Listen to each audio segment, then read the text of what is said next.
Okay, so hello dear friends, welcome everyone to this present moment experience with me, Bhante Varrapanyo, and also our Sangha here, our Monk Life Sangha, our Monk Life community gathered together on Discord. Today we are going to look and listen to some very deep and profound Zen Buddhist teachings, some Chan teachings, Chan writings that point directly to the ultimate true nature, essence of your mind, the enlightenment in the here and now, the recognition of your Buddha nature, and how to go about that, how to practice that, and also how to understand that in a more simple and direct way. What is enlightenment? What is the truth? What is Buddha nature? What is real enlightenment in the here and now? So we'll be listening to these teachings together, reading from the ancient Zen masters of old. But we're going to start today with a chanting of the Heart Sutra. Some of you may be more or less familiar with this sutra, but this is a kind of boilerplate or gold standard sutra for chanting, or traditional Buddhist teaching for chanting in the Mahayana tradition. And it has a lot of very clear and direct aspects of it that are pointing to the Zen teaching, or the Zen perspective, the Zen realization, instant enlightenment. So we will chant that today with the support of the Plum Village Sangha.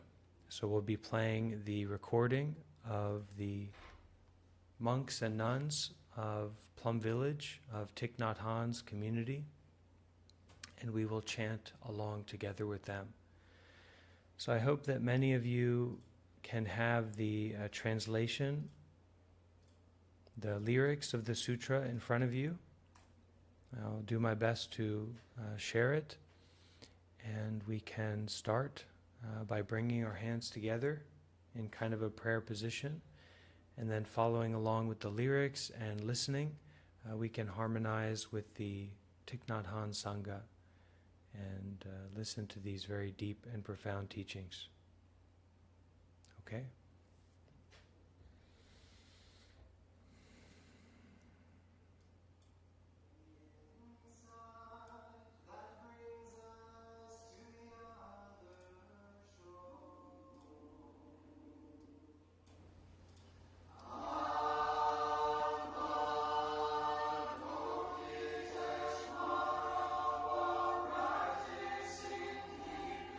With the insight that brings us to the other shore, suddenly discovered that all of the five skandhas are equally empty. Realization, she overcame all ill-being. Listen, Shariputra, this body itself is emptiness, and in emptiness itself is this body. Is not other than emptiness, and emptiness is not other than this body. Of feelings, perceptions, mental formations, and consciousness. Listen, Shariputra, all phenomena bear the mark of emptiness. Their true nature is the nature. Death, no being, no non-being, no defilement, no purity, no increasing, no decreasing. That is why in emptiness, body, feelings, perceptions, mental formations are not separate self-entities. The 18 realms of phenomena, which are the 6 sense organs, the sense objects, consciousnesses, are also not separate self-entities. The 12 links of interdependent arising and their extinction, so not separate self-entities. Ill-being, the causes of ill-being, the end of ill-being, the path, insight, and attainment, also not separate self-entities. Whoever can see this no longer needs anything to attain. Who practice the insight that brings us to the other, see no more obstacles in their minds, and because more obstacles in their mind, they can overcome all fear, destroy all wrong perceptions, and realize perfect nirvana. All Buddhas in the past, present, and future, by practicing the insight to the other shore, are all capable of attaining authentic and purged enlightenment. Therefore, Shariputra, it should be known that the insight that brings us to the other is a great mantra, illuminating mantra, the highest mantra, a mantra beyond compare. Wisdom that has the power to put an end to all kinds of suffering. Therefore let us proclaim a mantra to praise the insight that brings us to other shore. Gate, gate, para, gate, para, som, gate, bodhisvaha. Gate, gate, para, gate, gate, bodhisvaha. Gate, gate, para, gate, para, som, gate, bodhisvaha.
Okay.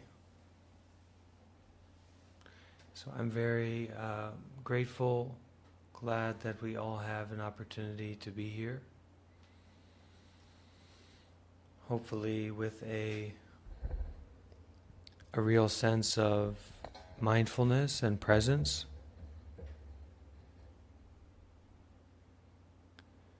If we establish some kind of ideal for how we feel, or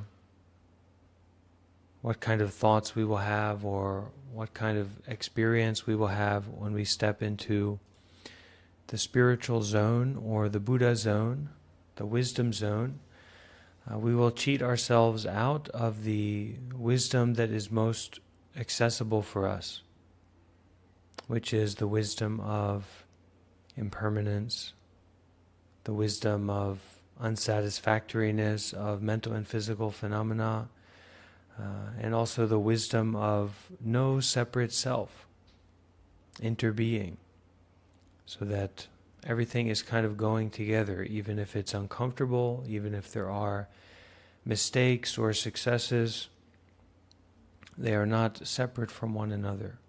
So this state of interbeing and unsatisfactoriness and impermanence is a wisdom that we're tuning into here.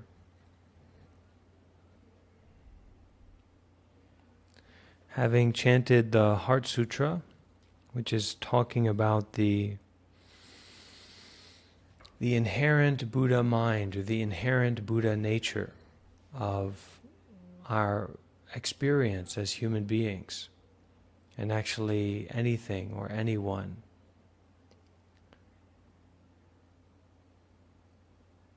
has as its essence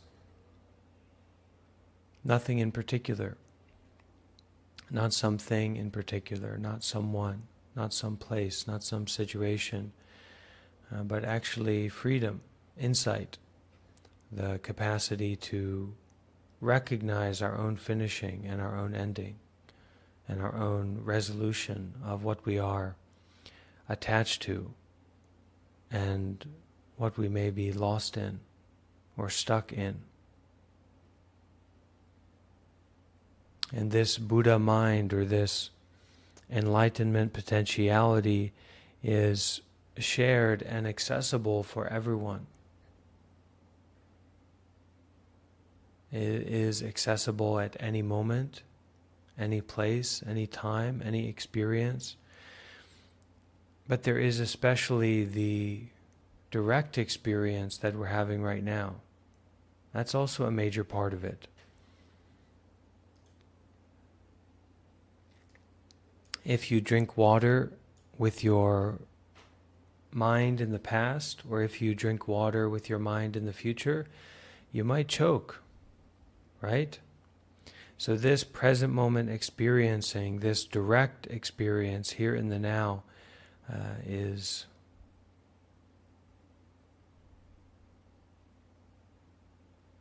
not something we should take vaguely.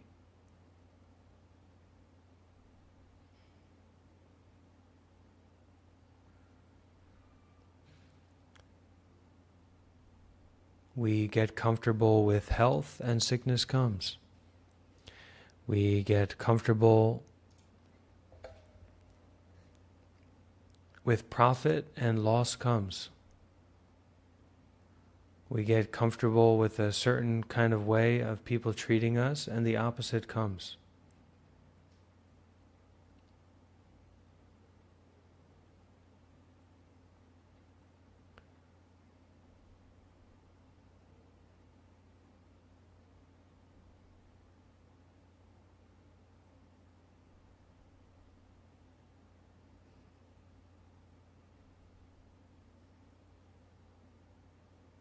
Each and every moment there is a blade on your neck. And those who don't realize it are the greatest fools of all. You don't discuss with a blade. You don't debate with a blade. You don't get a choice. It's just like this. Birth and death are just like this, right here and now.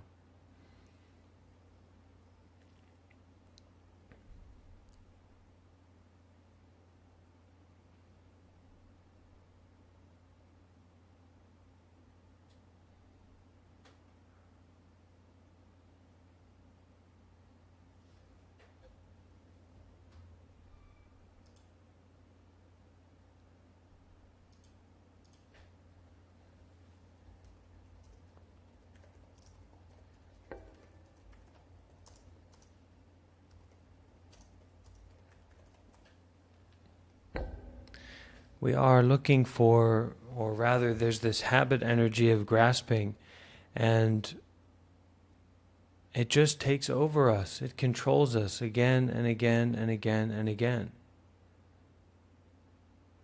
We step into the meditation, or we go for a walk outside. We try to change our life. We try to let go of some addiction or some negative habit that we have. And somehow we find ourselves getting involved in the same kind of thinking, in the same way of being that causes us to suffer. Many people develop an understanding of a fixed self-entity from this experience of success or failure.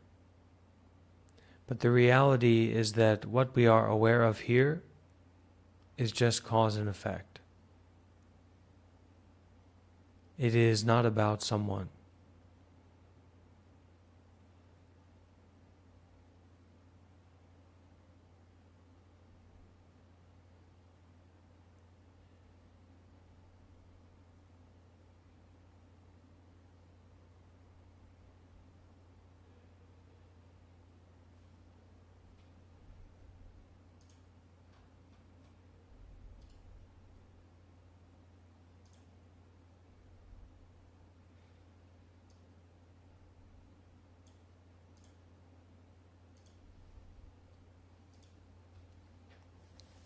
It is similar to a sweat lodge or a psychedelic meeting, shamanic experience. We are arriving here, we are showing up here to process the heat, the unsatisfactoriness, the trauma, the difficulty, the complicated thinking. We're not here to drink margaritas or take a vacation on the beach. This moment is to be experienced only. This moment is to be used only. The same with the people here, the same with Bhante, to be used and experienced only, without attachment. If we can be aware of our sufferings or our complicatedness of mind, if we can be aware of our likes and dislikes and our judgments, but not controlled by them, if we can stop the movement of our body and stop the involvement of our mind taking different positions, different understandings,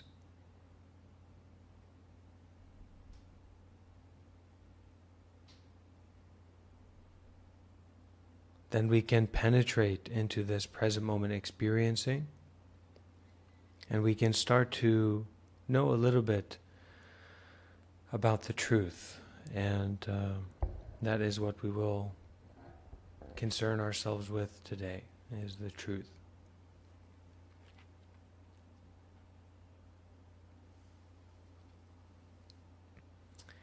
We can say that the study of Buddhism or the study of Zen is the study of the self.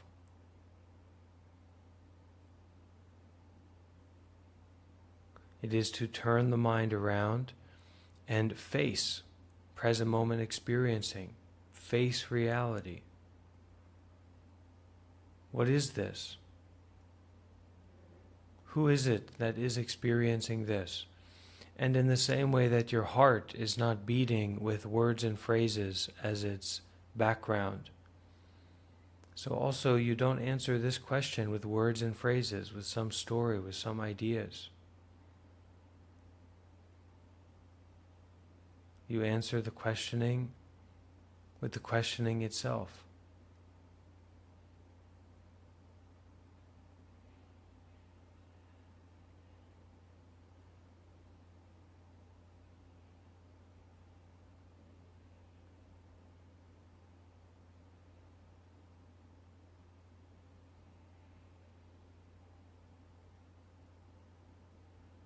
one way or another, we need to get ourselves locked in a room. We need to lock ourselves up, right? We're insane.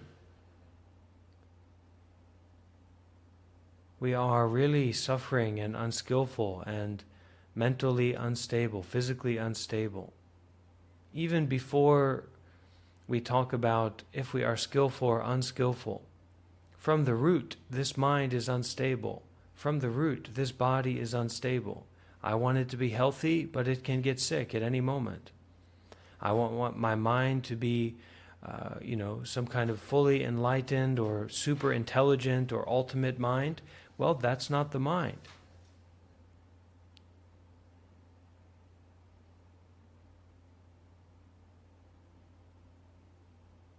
So rather than just allow this habit energy, just allow these desires and fears and complicated thinking to hold onto our steering wheel, we have to let Jesus take the wheel. Let Buddha take the wheel. Who's Jesus? Who's Buddha? Mindfulness and detachment. Present moment awareness and a willingness to step back, to detach. This body is here, and yet I detach from this body. This mind is here, this thought is here, and yet I detach from this thought.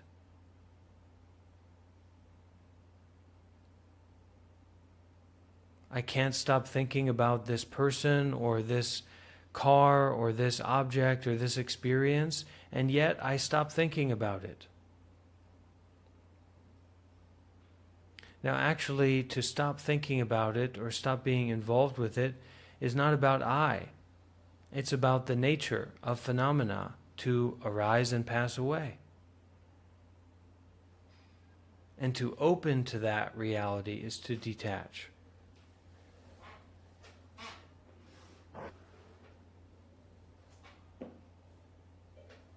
Open to the reality of impermanence.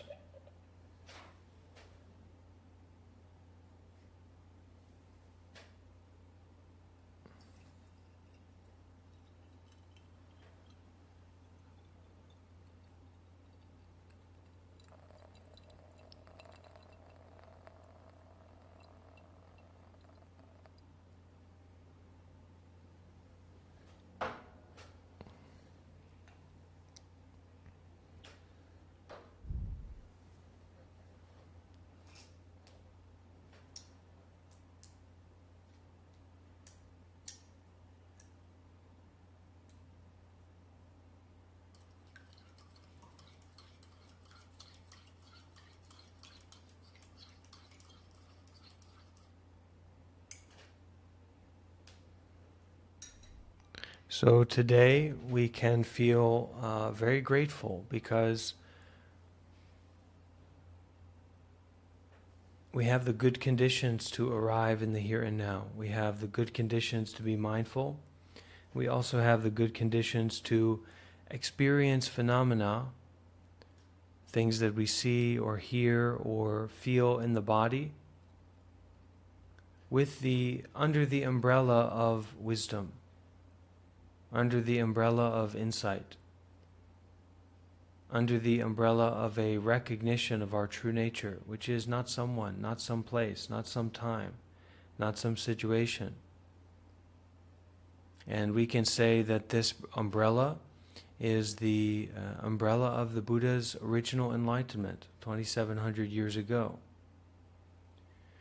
But many people have walked that path, have also become enlightened in the way the Buddha became enlightened. And today we will listen to some of their teachings and some of their guidance about the truth, so that we may more fully wake up to that truth ourselves.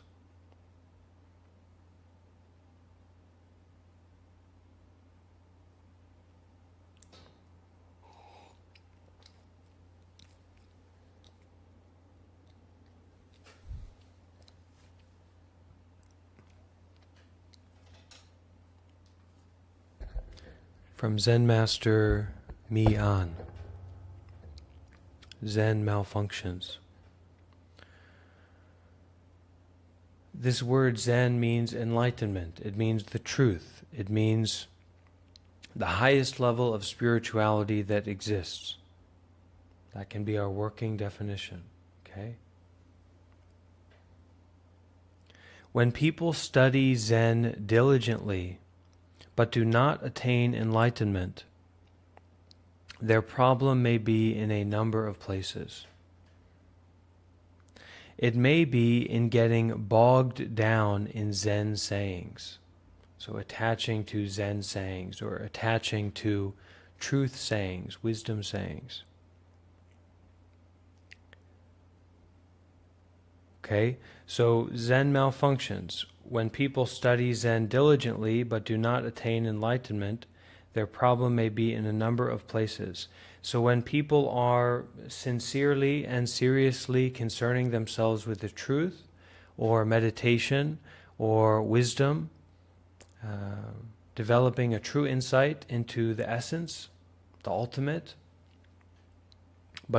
so people who are concerning themselves with this seriously, but do not attain enlightenment, and a working definition of enlightenment is peace.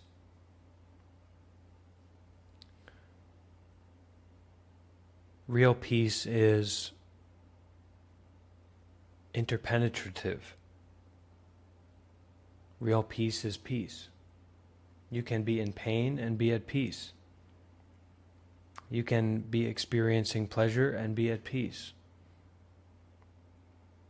So their problem may be in a number of places, people who do not attain this peace, but are studying diligently, practicing diligently.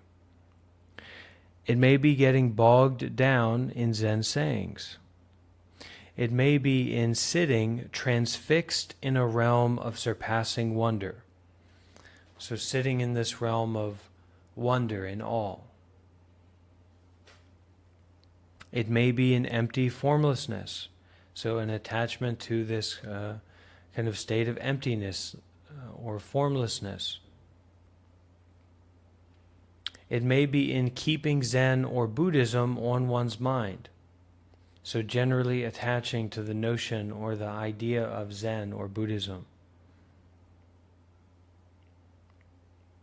It may be in trying to reject illusion for enlightenment.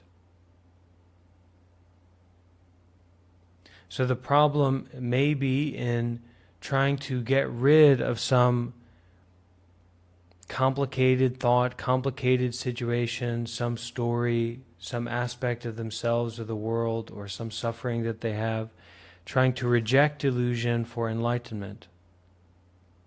Maybe trying to reject pain to get peace. Peace is inclusive of pain.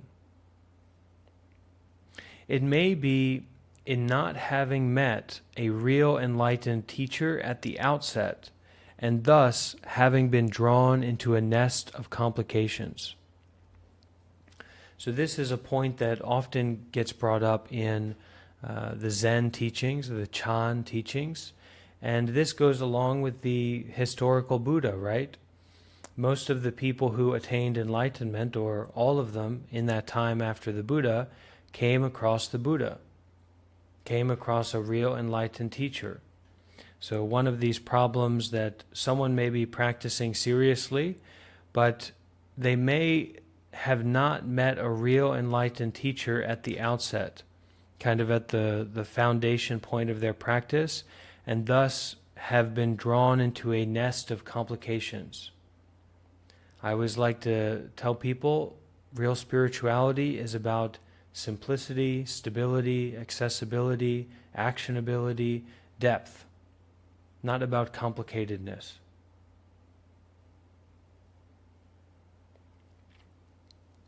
These problems are not experienced only by beginners.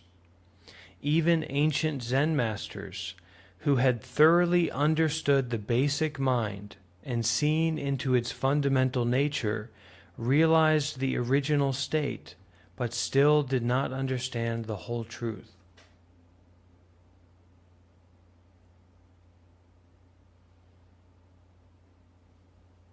Let's continue. The shortcut of Zen is to leave the present and directly experience the state before birth and before the division of wholeness. When you accomplish this, you are like a dragon in the water, like a tiger in the mountains. You are very clear and calm everywhere, free to enliven or kill everywhere, spontaneously able to rouse the wind and stir the grasses everywhere. You do not cling to any activity. You do not sit inactive. Okay? So, to step into this place before the division of wholeness, to enter into a place before separation existed, before self and other existed, before good and bad existed, to enter into the place before your parents were born, to see your original face before your parents were born. Now, when you accomplish this, you are like a dragon in the water, like a tiger in the mountains. You are very clear and calm everywhere, able to give life and take life everywhere. So what does this mean? It means that we have a capacity to cut, a capacity to finish. Actually, educated people, modern Western people, we will have very strong feeling about what's right and what's wrong, what's true and what's false. But these are just monkey mind meanderings. These are just notions of a great ape on a rock in space. So the ultimate is not in the realm of division. It's not in the realm of right or wrong. Even code, right? Even programming it works in a certain format. It works in a certain situation. And in another situation it doesn't work. And its practicality is temporary. The only ultimate logic is the emptiness of logic. So this is to wield the prajna sword, the wisdom sword, to cut, to finish, to end, to forgive.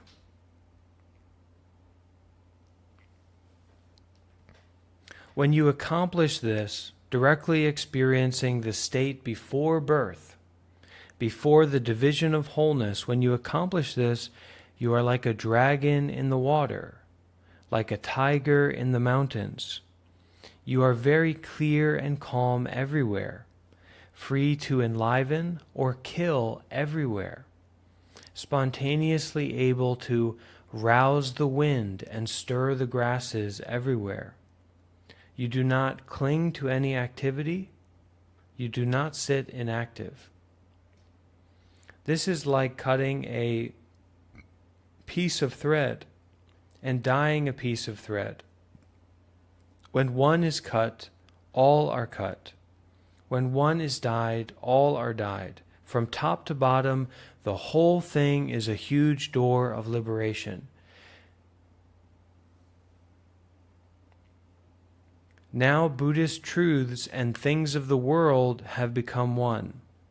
Where is there any external thing at all to constitute an impediment?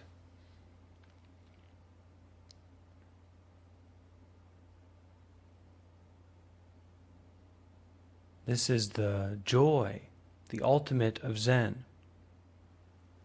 From top to bottom, the whole thing is a huge door of liberation.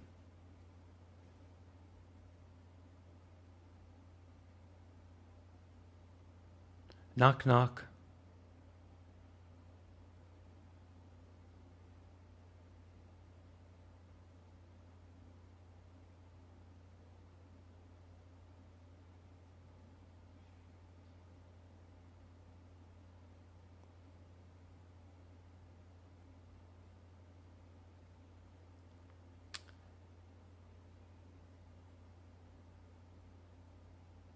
Okay, thank you.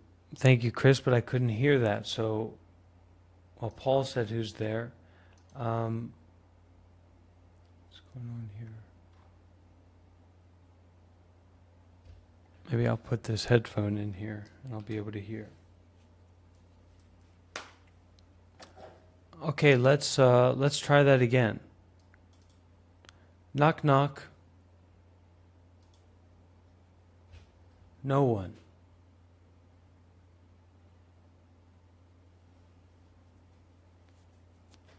From top to bottom, the whole thing is a huge door of liberation. Right here and now. Now, Buddhist truths and things of the world have become one.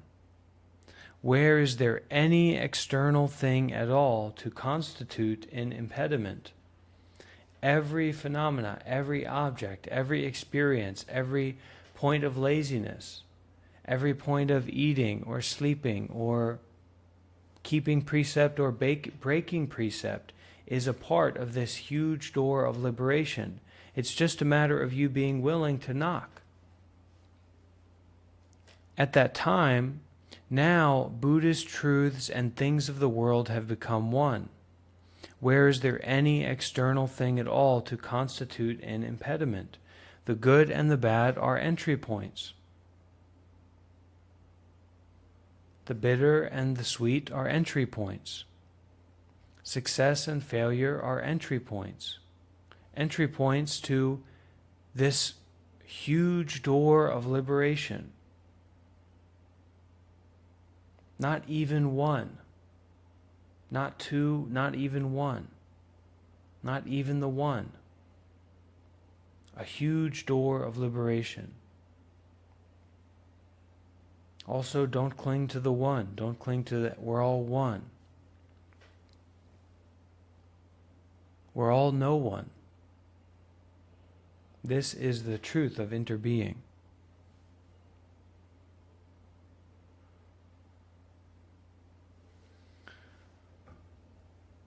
Now, the text that inspired me or really invited me to hold this session this evening, and I know for many of you it's the sun is out, but here in Hanoi the sun is down and it's evening time, is this one that we are about to get into. From Zen Master Zai Tang on the perception of sages. The perception of sages.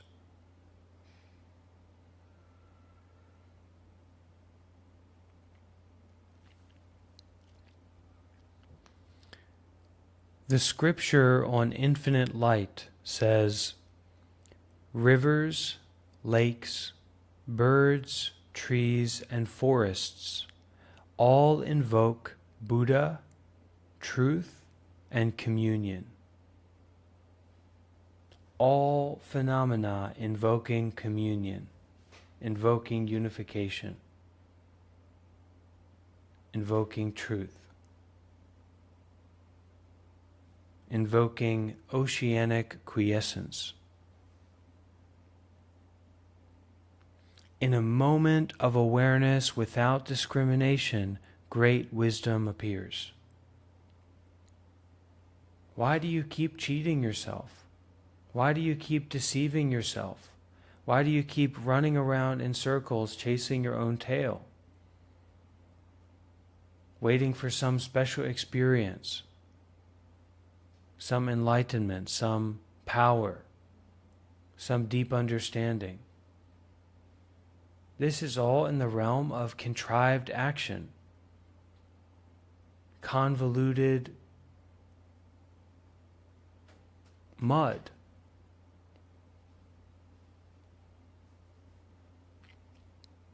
In a moment of awareness, without discrimination, without picking and choosing, without right or wrong, good or bad, left or right, up or down, self or other, in a moment of awareness without discrimination, great wisdom appears, great insight appears, great direct experiencing appears.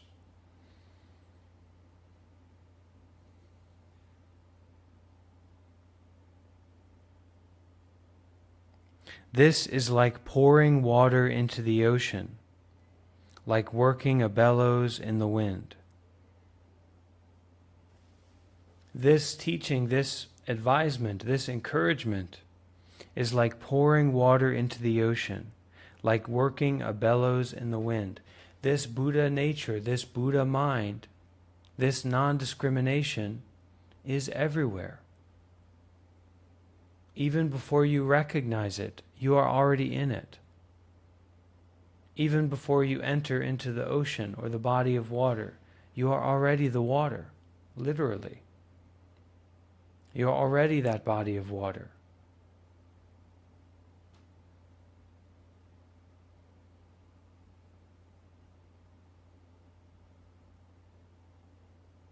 Whether we can handle the truth or not handle the truth is secondary to the truth. Whether we are ready for birth and death, whether we are ready for sickness, old age, death, or not, is irrelevant. From root to stem, top to bottom. Furthermore, how do you discriminate? Furthermore, how do you pick and choose? How do you navigate this spiritual life? How do you act skillfully rather than unskillfully? Buddha is a temporary name for what cannot be seen when you look.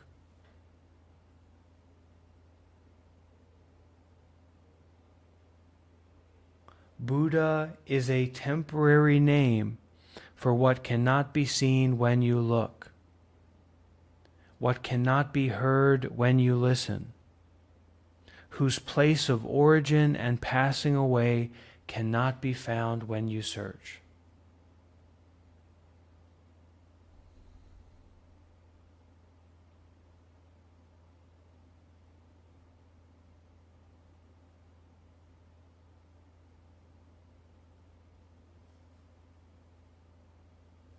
Let's try this from top to bottom. From Zen Master Zia Tang, the perception of sages. The scripture on infinite light says, rivers, lakes, birds, trees, and forests all invoke Buddha, truth, and communion. In a moment of awareness without discrimination, great wisdom appears. This is like pouring water into the ocean, like working a bellows in the wind. Furthermore, how do you discriminate? Buddha is a temporary name for what cannot be seen when you look. What is it that cannot be seen when we look? What cannot be heard when you listen, whose place of origin and passing away cannot be found when you search?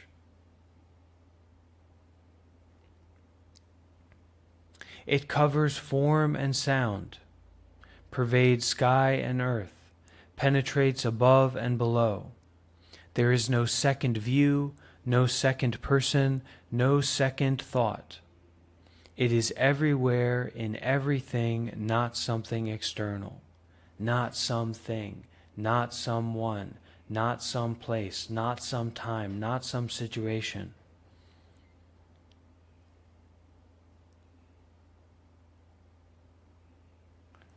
That which place of origin and passing away cannot be found when you search. It covers form and sound, pervades sky and earth, penetrates above and below. There is no second view, no second person, no second thought. It is everywhere in everything, not something external. This is why the single source of all awareness is called Buddha. The single source of all awareness is called Buddha. It does not change when the body deteriorates. It is always there. But you still cannot use what is always there. Why? Because as the saying goes, Although gold dust is precious, when it gets in your eyes, it obstructs vision. Although Buddhahood is wonderful, if you are obsessed with it, it becomes a sickness. Our true nature is everywhere. Above, below, inside and out, back and forth, past and present, good and bad, is overflowing with true nature, is overflowing with the Buddha, the single source. But you still cannot use what is always there. You can't recognize what is always there. Why? Because as the saying goes, although gold dust is precious, when it gets in your eyes, it obstructs vision. Although Buddhahood is wonderful, if you are obsessed with it, it becomes a sickness. If you are obsessed, if you are clinging, if you are attaching, if you are grasping, if you are getting the gold dust in your eyes, then it obscures your true vision of the essence. And that gold dust is any phenomena, mental or physical, any memory, any story, any trauma, any experience that we've had, is this gold dust of one true essential nature, one single source of all awareness. An early Zen master said, "It is not mind, not Buddha, not a thing. What is it?" This says it all. It has brought us the diamond sword that cuts through all obsessions. When can you cut the arrow in two? When can you drink water? When can you sleep? When can you eat? When can you breathe? When can you see? When can you hear?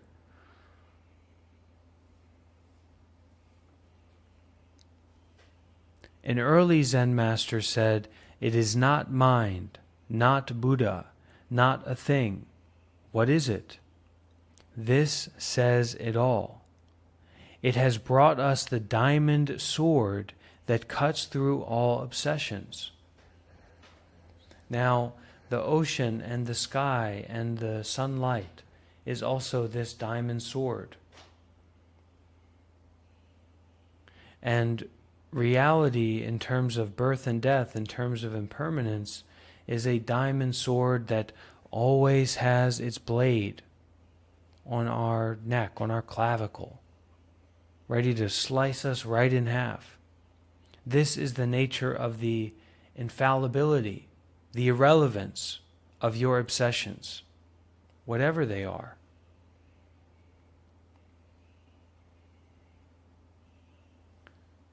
It is not mind, not Buddha, not a thing. What is it? This says it all. It has brought us the diamond sword that cuts through all obsessions. Another classical Zen master said, "The slightest entangling thought can cause hellish actions. A flash of feeling can chain you indefinitely. Just end ordinary feelings, and there is no special perception of sages to seek. The perception of sages appears where ordinary feelings end." This is mindfulness and detachment. This is to widen out. The recognition of the slightest entangling thought is the moment to wield the diamond sword. Get up. And we are, in a certain way, we are all doing like this. There's no higher or lower. There's no good monk, bad monk, good meditator, bad meditator, good Zenner, bad Zenner, someone who gets it, someone who doesn't. These are just ways of speaking. They are empty in and of themselves. The slightest entangling thought can cause hellish actions. A flash of feeling can chain you indefinitely. Just end ordinary feelings. Just end self-fixated notions, self-fixated feelings, and there is no special perception of sages to seek. The perception of sages appears where ordinary feelings end.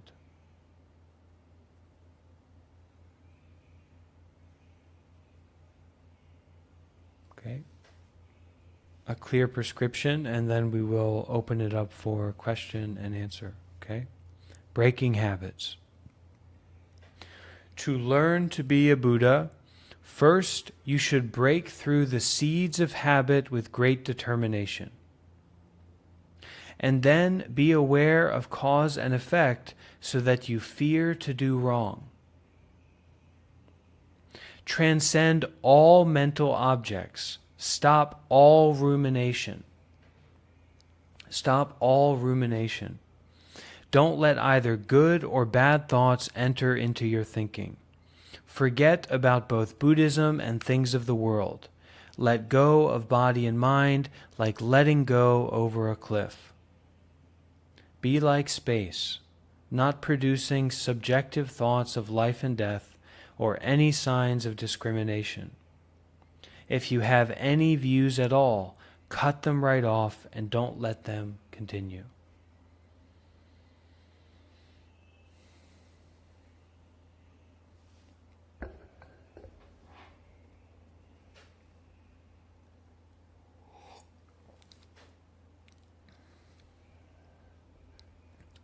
I once had a interaction with a Korean Zen master, a monk that I respect a lot. And funny in a, not in a ha-ha way, but funny in a funny way, and I think in a good way. His practice and his way of teaching and communicating was to do Koan interview. So you come into the interview room, you sit down, and he's sitting there formally in intensive meditation, and you sit down and he will ask you a question. What is this? Or a koan, such as, a student asked Master Yunmen, not even a single thought has arisen. Is there still a sin or not? Is there still an error or not? Not even a single thought has arisen. Is there still an error or not? The Master replied, Mount Sumeru. Why did the Master reply, Mount Sumeru?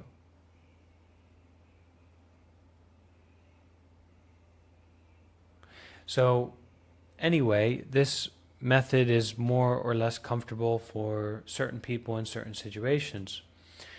But at a certain time, I was sitting down with him to have tea. And this is a part of a 20-day meditation retreat in Korea, South Korea, earlier this year.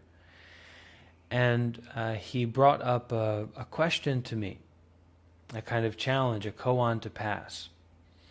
And he said, we were having tea, and he said, without using your mouth, take a sip of that tea. And we were both kind of on the edge of our seats, very intimate and immediate experience and vulnerable experience. So as fast as I could, I bent my head down. Or he said, without using your hand or your face. I bent my head down and I put my nose to the teacup and took a drink with my nose. So I think that's a pretty good answer. But he then said, okay, ask me. So I said, okay, Master, take a drink of your tea without using your mouth or your hand, what have you. And he reached down, picked up the teacup, and took a sip.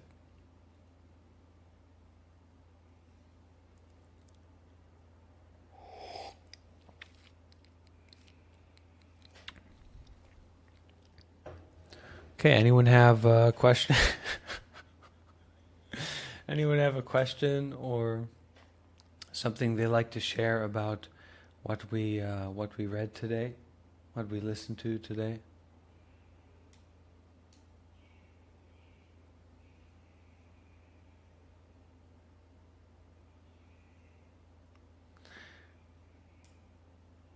The mouth is not the mouth.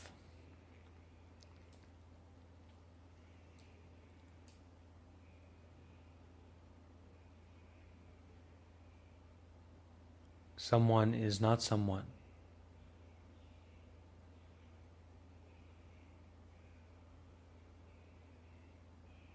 This body is the body of emptiness, right? That's what we started with, right? We started with the Heart Sutra and the realization of Avalokiteshvara. Go ahead, Sonia. You ready to share with us about the truth?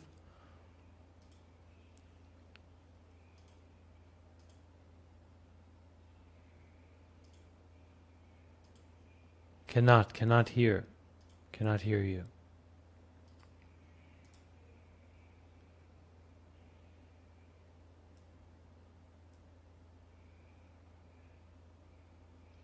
Yes, but you maybe need to come closer.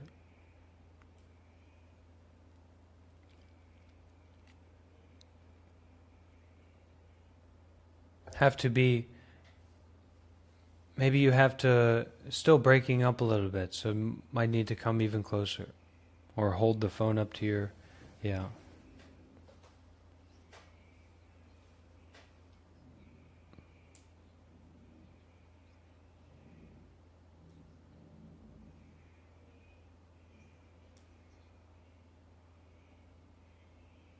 Well, it's that no self is the foundation of self. Non-discrimination does not depend on discrimination. So doing only, experiencing only, mindful only, giving only, doing without attachment, doing without self-fixation. The mouth is not the mouth. There's just an appearance of the mouth. Bhante is not Bhante. There's just an appearance of Bhante, which is interdependent, interbeing, which is an expression of interbeing. It is to cut through the cognitive mind, to cut through the grasping mind.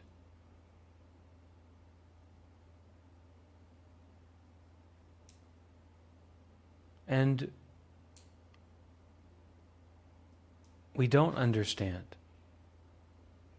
So take a bite of not understanding. Right? When we practice a koan, or when we are practicing the Huato meditation method, so in the Huato meditation method, we are just asking the questions such as, what is this? The work is to cultivate a great doubt, a red-hot ball of doubt, because we are easy to be transfixed by the appearances, mental objects and physical objects. So rather than be transfixed and lost in these objects, what is this? What is reality? What is my true nature?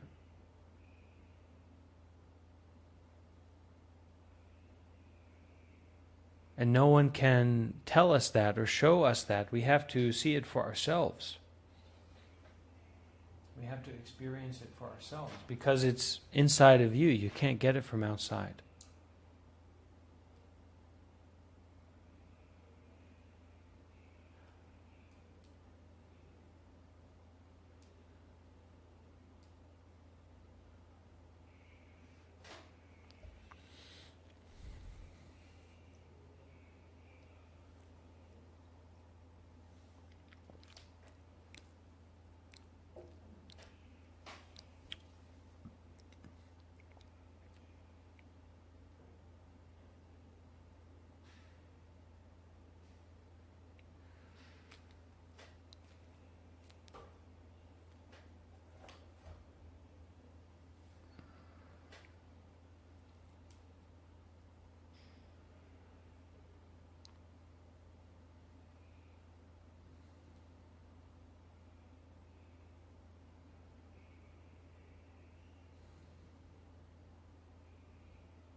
Go ahead.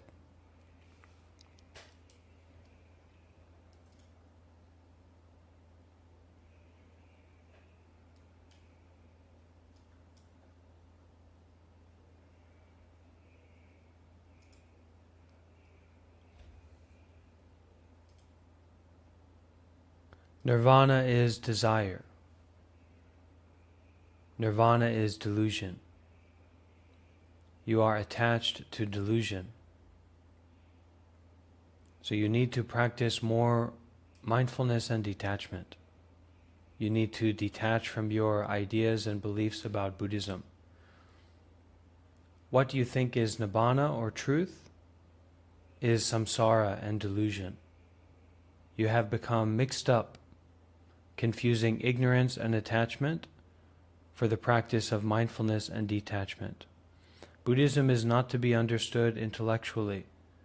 It is to be experienced for oneself. Buddhism is a practice. If you are concerning yourself with Buddhism, you need to concern yourself with the practice, not showing up late and asking a very intellectual question. You need to get involved. And, this is not a pill that all of us are ready to swallow, but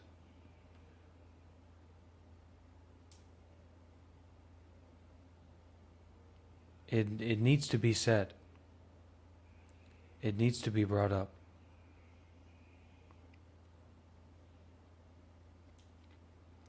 We are in the situation of birth and death.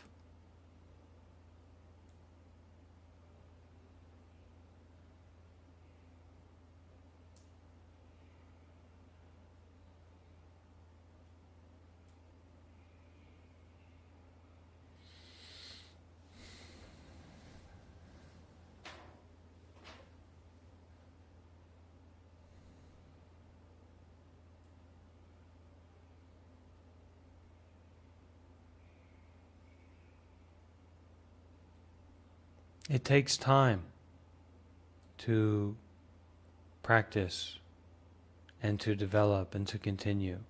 But if we are willing to show up and be vulnerable and follow as much as we can and do good deeds as much as we can and be mindful as much as we can and inform ourselves with deeper teachings as much as we can, then we will recognize success for sure.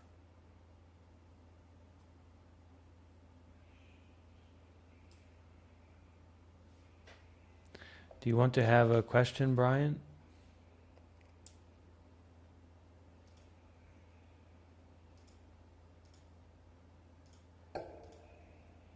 Looking for like a teacher.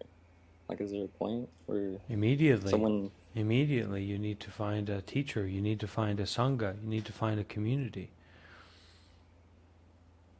You need to get involved with the practice. If you want to get good at basketball, you've got to join the basketball team. That's the only option. You've got to find people to play with. And right, so everyone is a teacher. Different forms, all phenomena, all experiences are teaching us in some capacity or another. But we need to kind of be willing to make use of what's available to us, rather than our ideal views of what we need to practice well, or the kind of teacher we need to learn from. You have to be able to make use of what's available to you now. So how do you find a teacher? Show up. To make yourself ready to be taught is the most essential part. To prime yourself and prepare yourself to be willing and able to listen to what someone has to say, rather than just mucking around in the swamp of your own thoughts and self-fixation. Someone like that can't be taught, and when someone tries to teach them directly, they will run. It's funny because that's actually the monk that I talked about before, the Zen master monk from Korea. Very, very funny. One time someone asked him kind of an intellectual question, a heady question, when we were on a walk somewhere, or made kind of like a heady comment, and the teacher passed a lot of wind as the response. Direct, a loud explosion of gas from his rear. That was his response to this truth seeker or practitioner. So we've got to be ready to learn from anything and everything and everyone. But if we aren't preparing our mind to be a student, to be a follower, to listen, to be practical about the student-teacher relationship or the leader and follower relationship, then we're not going to be able to make use of it when we come across it. So we first have to prepare ourselves. And another master I once reached out to, and I said, so you're saying, how do you find a teacher? Well, you put your work in and come to spaces like these, and there's many resources here. You're in a good place to find a teacher or teachers. But I asked this one Zen master, how can I determine what master I'm going to choose? Right? Who's going to be, my real master? How can I decide and be for sure that that master is a real master or is worthwhile for me to follow? Right? This kind of arrogance, and the master replied that the master chooses the student. You can't choose your master. You can't choose your teacher. The teacher chooses you. You don't choose the teacher. So, interesting things to work with.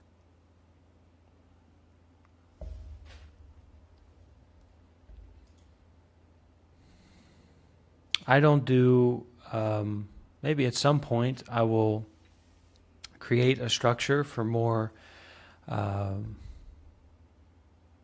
like being a student or me taking people on directly. But right now I don't do anything like that.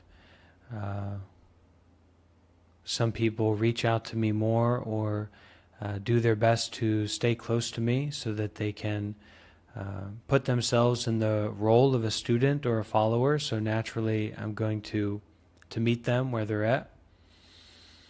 But in this environment we have, it's more the modality of a facilitator, of a skillful facilitator, or a facilitator with experience who is being supported by great teachers, high-level teachers, which would be me, and we also have other people who do some facilitating here. But it's also this is our online meditation center. This is our online Dharma center, and showing up to a place like this and knowing about it and being able and ready to make use of it, that's a great starting point, right? To have the community and the resources available as your teacher, as your guide.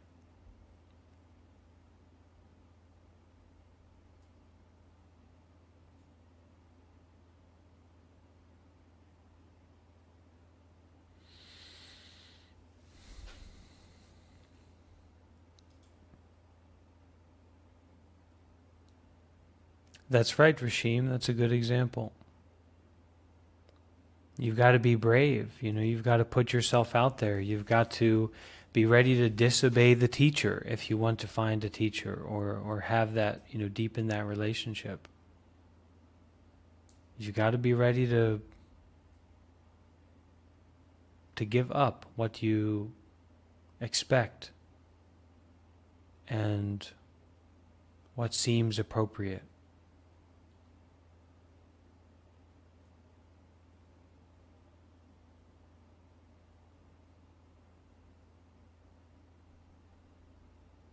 mindfulness and detachment. The more you practice, the more you will understand it.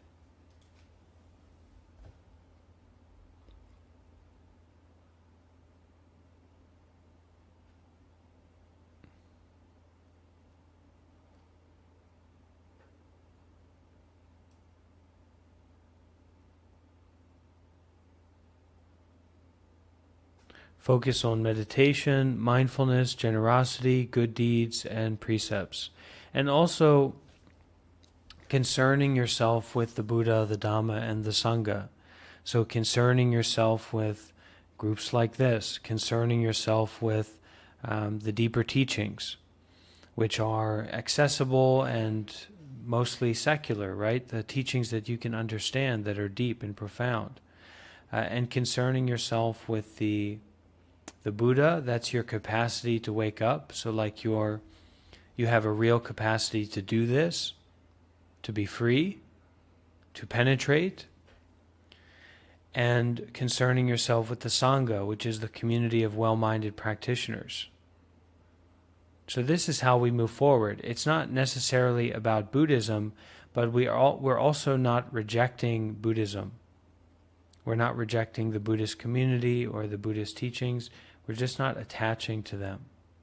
We're not ruminating on the Buddhist teachings. We're making use of what is available to practice mindfulness and detachment more and more. How do you, have experience with a teacher? How do you develop with a teacher? You be around them. You go to their meditation center, or you look for meditation centers. You listen to their talks. You try to join. You try to follow.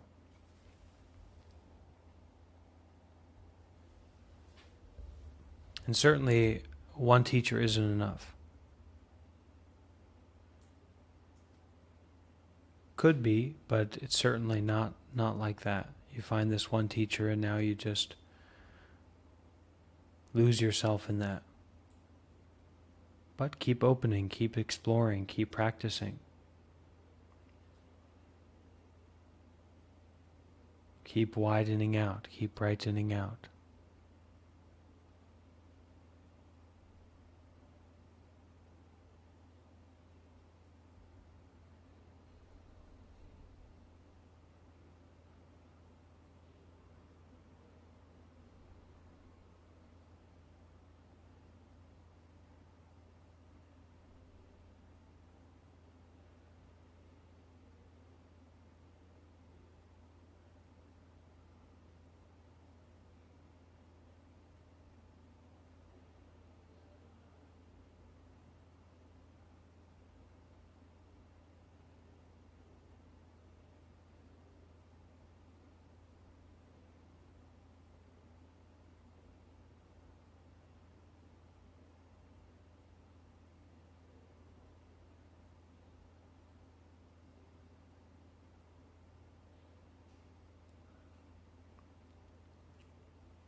Okay, let's share the merits.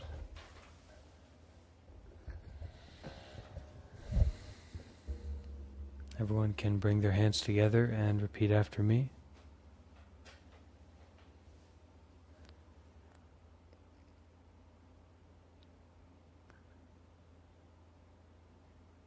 May all the merits that we have done till now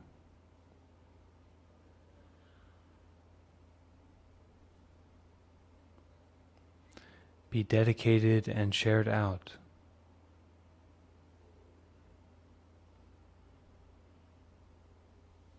towards all sentient beings.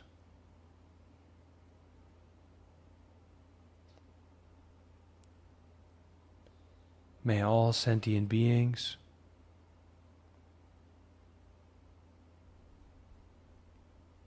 rejoice and share in our merits.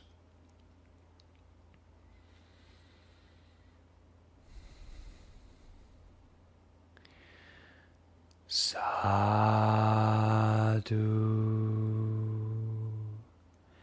sadhu, sadhu.